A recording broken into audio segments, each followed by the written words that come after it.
Although it's hard to establish a definitive relationship between art and mental health, it's not impossible that psychiatric diseases may alter individuals and their creative output.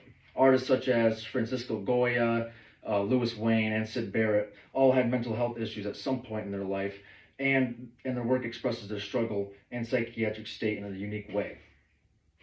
Please keep in mind that these artists lived during a time when mental health was neglected and medical research was still in early development. So to live with what they had, not knowing what it was or whether or not they were going to be cured of it, must have been truly terrifying for them. Being a musician, I can relate to how passionate their creativity is and the emotional connection to their work. We're all emotionally connected to things that we're passionate about, even if it's not music and art. We're also connected through art such as movies and culture. Our life experiences make us who we are, but can also alter who we are and change our perspective on things. Louis Wayne, simply known as the man who drew cats, tragic events plagued his life. His wife, who was the inspiration behind his cat drawings, died just 3 days after his cat drawings was published. His inability to capitalize on his successes and his inability to capitalize on successes drove him to poverty and then eventually a psychiatric ward where he was diagnosed with schizophrenia.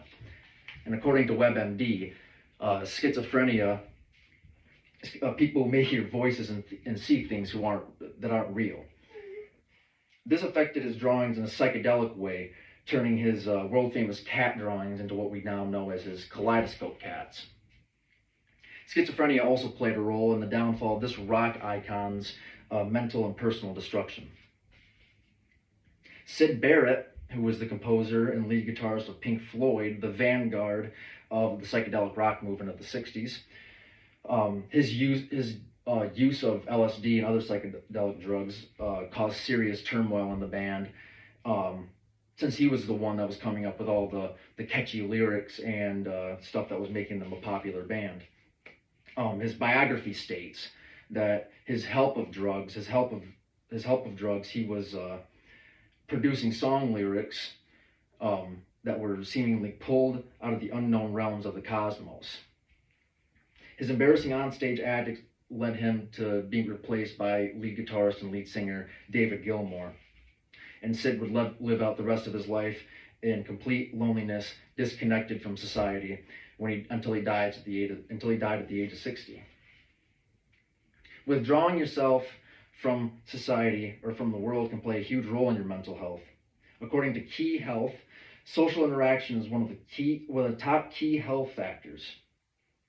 This also played a role in the destruction of this artist's mind, Francisco de Goya, who started painting at around 13 or 14 years old and worked as a court painter for the Spanish royal family. In 1792, he became severely ill, which left him permanently deaf, and which experts now believe that syphilis or lead poisoning was the cause of this.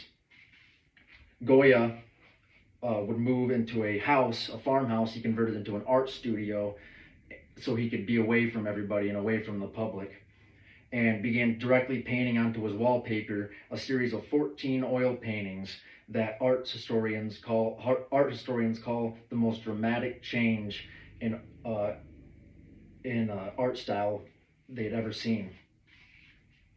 In conclusion, the relationship between art and mental illness has been much debated, especially in recent years. There is a connection if we consider art to be a essential human connection.